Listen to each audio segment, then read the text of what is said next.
Hey, it's Jeff Cannata with another newest, latest, best mini talking to you about Mission Impossible Rogue Nation. I'm a fan of the Mission Impossible movies, and I'm a fan of Tom Cruise, unabashedly. The guy is solid. I don't think he's ever delivered a bad performance, and his track record for films is pretty darn good. I think, some of his movies may be okay. Most of them are excellent. And you know what? Mission Impossible Rogue Nation is no exception. I think this is a thoroughly entertaining film. This is exactly what I want out of a Mission Impossible movie. It's smart, it's fun, it's got cool gadgets, it's got inventive action sequences, it has got a pace that is, man, lightning quick and edge of your seat. I had so much fun watching this movie. I could thoroughly recommend Mission Impossible Rogue Nation to anybody. If you are in the mood for a great summer popcorn flick that doesn't insult your intelligence, that's a lot of fun from start to finish, you'll find yourself laughing, you'll find yourself thrilled by really cool stuff, there's lots to see and think about. This is a great movie, and if it wasn't for Mad Max Fury Road and Inside Out, it would probably be my favorite movie of the summer.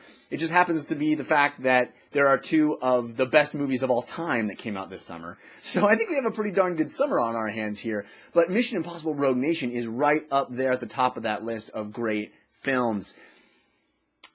What can I tell you about it that doesn't spoil anything? My favorite thing about it, I have to say, as somebody who prides myself on being unsullied, you couldn't get away from the news stories and talk about Tom Cruise strapping himself to the side of that plane. And I thought for sure, oh my gosh, that sequence is going to be the climax of the movie. It's going to spoil a great surprise of him doing that really cool stunt. I was so thrilled that it's 2 minutes in. 2 minutes into the movie, that shot happens. So you're really not missing anything. And 45 seconds into this movie, I had a grin on my face. I was having a great time with really fun characters. And it doesn't stop from there, man. The pace is quick.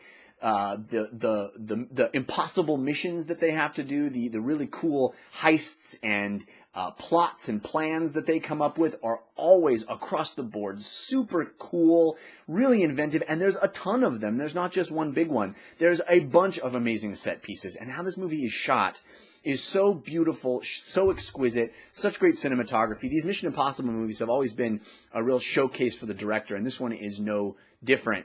Man, there are some amazing sequences. There's this motorcycle chase that is among the coolest motorcycle chases I've ever seen on film. There's this sequence inside an opera performing Turandot that is, it's like a throwback to old-time movies, but I don't want to underestimate how funny it is. There's some really funny stuff, and a lot of it has to do with Tom Cruise's hilarious performance. There's some really cool stuff. There's a really interesting new character that's introduced, and she is awesome. The hand-to-hand fight scenes are cool.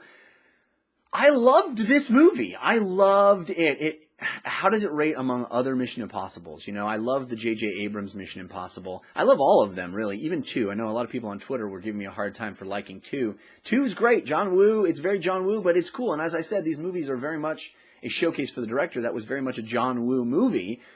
I think this is one of the best of the Mission Impossibles. There are some preposterous things that happen, as in all the Mission Impossibles. Some things where you have to, suspend your disbelief a little bit, but nothing that is outright dumb. And when you do suspend your disbelief, it's super cool, because it's really just a half a step into, well, maybe there's this cool technology that lets you put masks on, et cetera, et cetera. Surprises galore, nonstop action, really fun set pieces. It's what you want out of a Mission Impossible movie, and it's what you want out of a summer movie. And I think this summer has been great. I mean, there has been very few downbeats of the real big tentpole stuff. Everything is pretty decent, and we've had some of my favorite movies, Mad Max, Inside Out, and now Mission Impossible. I think is the third best movie of the summer. I hope people go see it. I hope this is not like Edge of Tomorrow, which was a great Tom Cruise movie that nobody went and saw, that I was screaming from the mountaintops, this is awesome, and no one went and saw it. So I hope this Mission Impossible leads to more Mission Impossibles, more Missions Impossible, because this series always delivers, and it's something I really love. It is smart, spy thriller, really cool planning, really cool tech, really cool characters interacting, a badass of badasses in Ethan Hunt. And man, they make him into the coolest badass ever in this movie. It's great.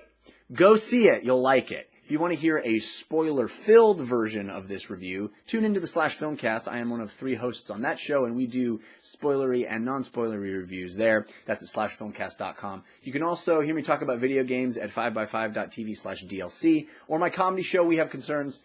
That's at wehaveconcerns.com. See you next time. Remember to subscribe if you want to see more NLB Minis.